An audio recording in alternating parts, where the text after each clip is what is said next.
Alright, so welcome back to another anime Vanguard video. So in this video, as you can see, we're currently be showcasing all 5 of these winter units, or not winter, I meant to say spring, but yeah, it's not winter units, my bad. I was not able to get Kaguya yet, so I'm just gonna probably save that for another video. And I highly doubt I'm able to get Kaguya. Honestly, I don't even know when I'm gonna get Kaguya, if I'm gonna get her, but I highly doubt I will. But yeah, I'm pretty much going to be showcasing these 5 units, and they're level 60 by the way, so just keep that in mind. You guys can see I wasted so much gold just to evolve all these units, and look at my yeah, gems. It's going down by a lot. So, and plus these units, they actually took a pretty long time to get, because you need like that pedal thing. I don't really remember the name, but let me see if I can show you guys it. Can't really find it in here.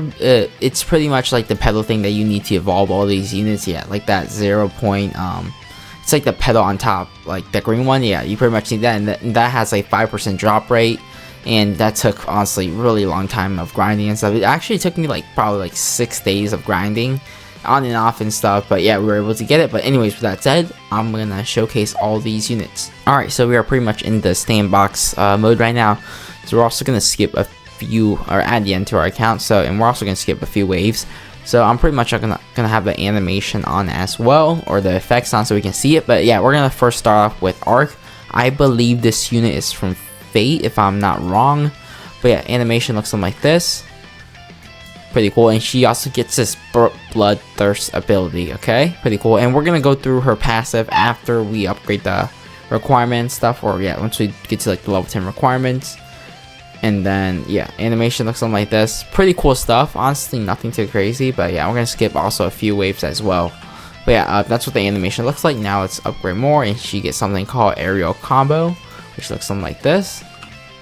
Oh, that one's the same animation. Alright, let me check this one out now. Yeah, it looks something like that. So one more time, let's see. Alright, pretty cool. And Melody Blood looks something like this. Pretty cool stuff, pretty good animations. Then we're gonna upgrade more, and she gets something called Type Earth. Okay, so 2 abilities, but now yeah, oh my god, that's so much reading. But yeah, we're gonna go through all of them. So Bloodthirst counter on bleeding enemy entry or takedown gains 1 Bloodthirst stack, which is pretty much this thing. On hit, gain 1 stack as well. On hit, applies bleed for 30% damage for 6 seconds. Pretty good stuff. Type Earth, this unit can transform using the Bloodthirst stack. During Type Earth, this one's transform spawns all previous kills enemy as summons, with 30% of this unit's damage as health. So she can summon enemy, I guess. Pretty much during Type Earth, this unit gets, I'm assuming, 100% damage, 20% range, spawn all previous enemies as takedown. I think all previous takedowns as summons with the 30% of this unit damage stats as health. You choose water element, gains water element, and on hit applies slow 30% for 5 seconds. Nature element, so gains nature element, on hit applies repulse, pretty much move the enemy backwards. Alright, pretty nice. Fire, gains fire element, on hit applies burn for 30% damage over 8 seconds. So she can technically apply bleed and damage, or burn, if she wants to. I do want Type Earth ability. Maybe she spawns enemy. Oh yeah, that range buff is crazy. Look at that, and the damage as well. Okay, she actually looks pretty sick, if I'm being honest. Okay, pretty cool. Does she spawn enemies or teammates? Yes, she does. Okay, she does spawn these. Okay, that's actually pretty nice. Yeah, 30% of her damage, I think, or something around there. Okay, pretty nice stuff. And I honestly don't know the cooldowns. I'm guessing this is permanent. Possibly. Overall pretty good, if I'm being honest. And Marble Phantasm, pretty much you can choose all these elements. Personally, I recommend fire, just because, unless, okay, we have fire, yeah, because of the burn abilities. I feel like this is, I mean, all of these are actually really useful, if I'm being honest. Like, you can use repulse, you can use slow, you can use burn, all really good abilities in my opinion. And the range is pretty massive, if I'm being honest. But anyways, that's pretty much what Arc does. And now we're going to delete Arc, and we're going to use Merlin now. She's from 7 Deadly Sins. We're going to place her probably, actually I'm going to place her around here, if I'm being honest. Yep. Animation looks something like that. Pretty cool. And she also gets something called Absolute Negation. We're going to showcase all this afterwards, but animation first. So Frozen Tundra, let's check it out one more time. I did not really get a close look at the animation. Okay, pretty cool. And then last upgrade looks something like this. Pretty cool stuff. And we're gonna go through the abilities now. Alright, so the first move is called Perfect Cube. Pretty much block 3 single status effects from being applied to this unit or any unit in the range of 40% of this unit's range. Then the cube is destroyed. Cube regenerates itself or charges after 40 seconds of inactive ability. So every 40 seconds it pretty much automatically applies if, I guess, you get a status effect. Absolute negation. Okay, so this is what the move does. So inflicts all enemies on the map with nullify. So nullify, disable all enemy or all damage reduction and disable enemy specific mechanics. Okay, pretty cool. For 40 seconds and PvP only. You guys can read this if you want to. I don't play PvP, so I don't really care that much, but that's pretty much what Merlin looks like.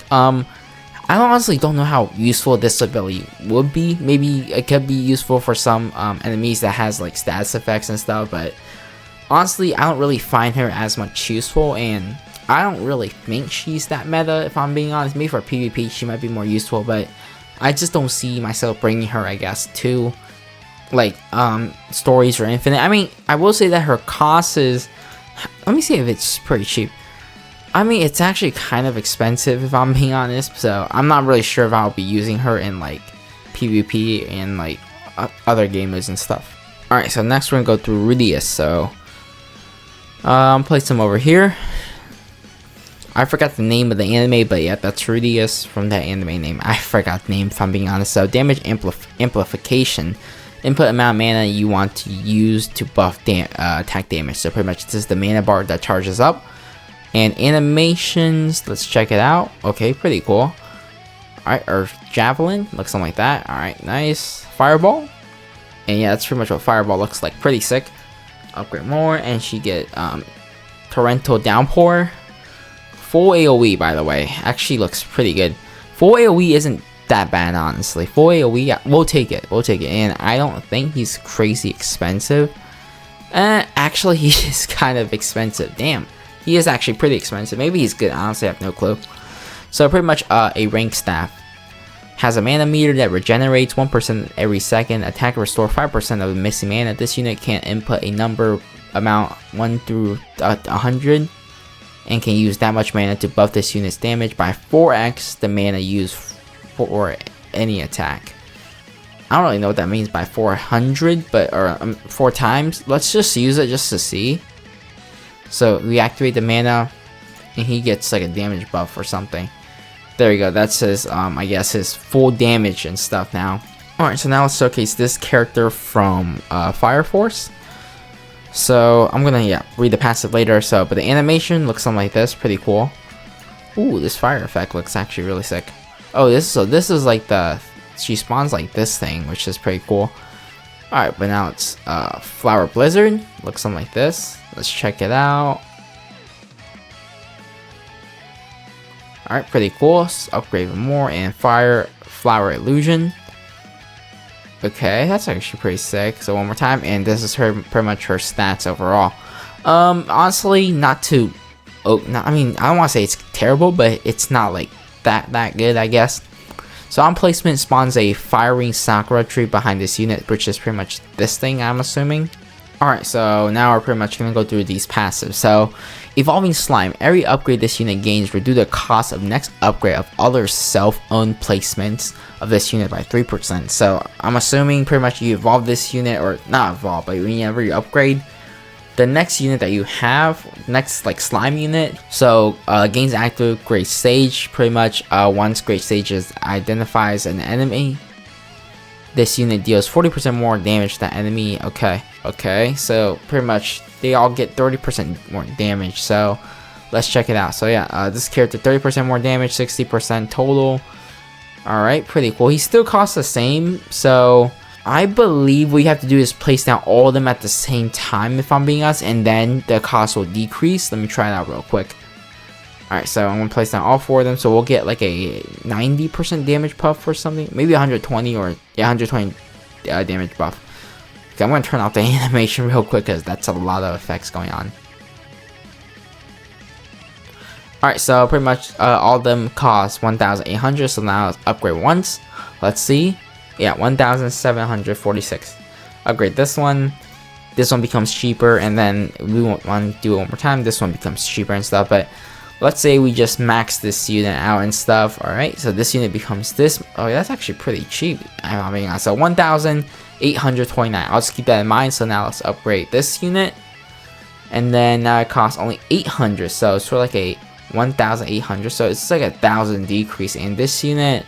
Yeah, pretty much free to like. Let's look at all that. He pretty much costs 0 yen to play. So that's actually a really good ability. He also does actually pretty damn like damage. Like with 4 of them, okay, 52k is actually pretty good.